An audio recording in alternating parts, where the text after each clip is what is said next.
devil dogs, leathernecks, jarheads. They've been called a lot of things over the past 240 years. This is 5 things you don't know about the U.S. Marine Corps. Flight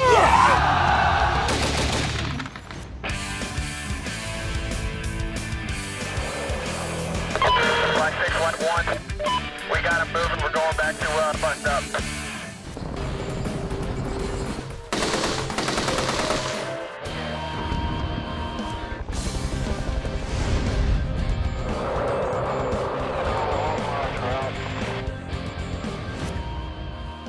The U.S. Marine Corps traces its origin back to November 10, 1775, when the Second Continental Congress approved a resolution to raise 2 battalions of Marines.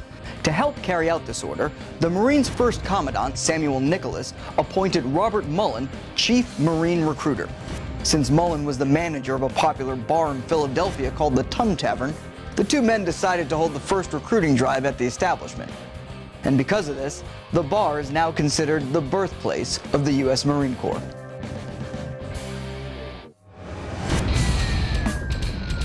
Rev 2 directly in front of us, sir. Let's be advised, Red's directly to our front right now.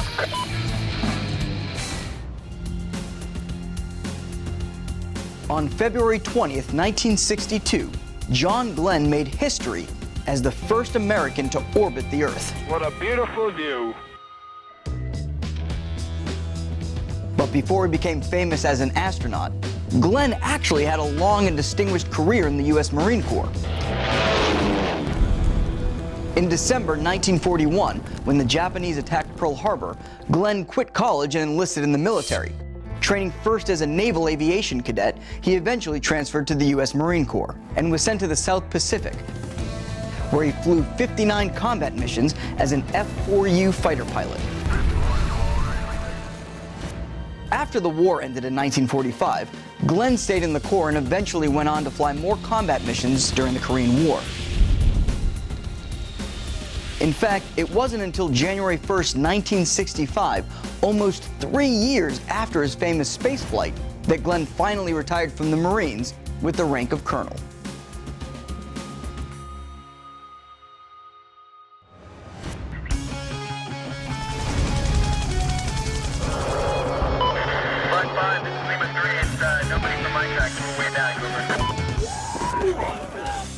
Hoorah is one of the most well-known motivational calls in the U.S. military today. So how did this distinctive call start? According to several Marine historians, the origins of hoorah go back to recon Marines stationed in Korea in the 1950s. At that time, Marines in the 1st Amphibious Reconnaissance Company often traveled via submarine. When they were preparing for a descent, the call "dive, dive" would go out over the intercom, followed by the sound of a klaxon alarm. Clear the bridge. Dive, dive. The Marines who heard that distinctive sound started to use it as a means to motivate one another. And they began yelling "Aruga" during runs and physical training. But because it was sort of a mouthful, Aruga was eventually shortened to the hoorah that we all know today.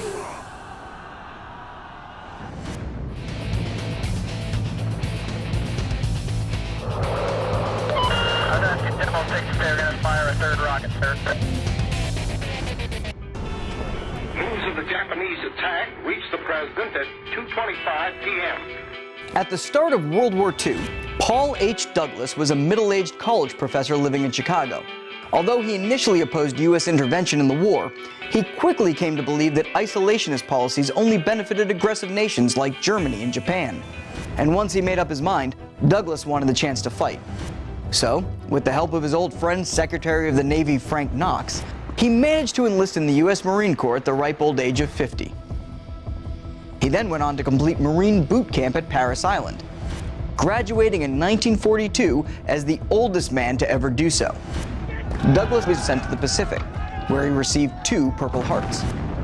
The first, after he was grazed by shrapnel while helping carry ammo to the front lines on Peleliu, and the second after he was severely wounded by machine gun fire while helping evacuate wounded on Okinawa. In 1946, after a 13-month stay in the hospital, the then 54-year-old Douglas was honorably discharged from the Marines.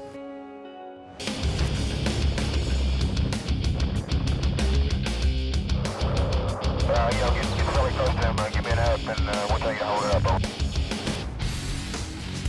In August 1942, 14-year-old Jack Lucas lied his way into service by telling a Marine Corps recruiter that he was 17.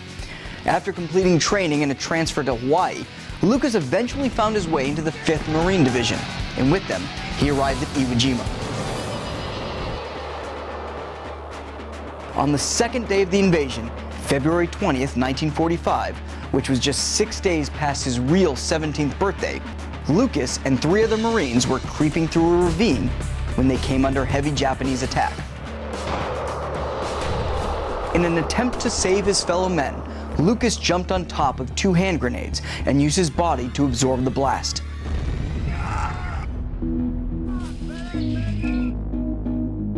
Although severely wounded on his right side, he survived the explosion and saved the others from near certain death.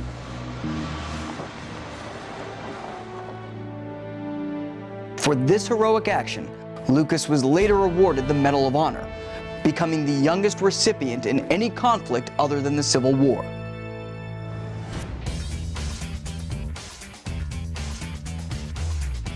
Today, the Marine Corps emblem with its eagle, globe, and anchor is one of the most iconic symbols in the world.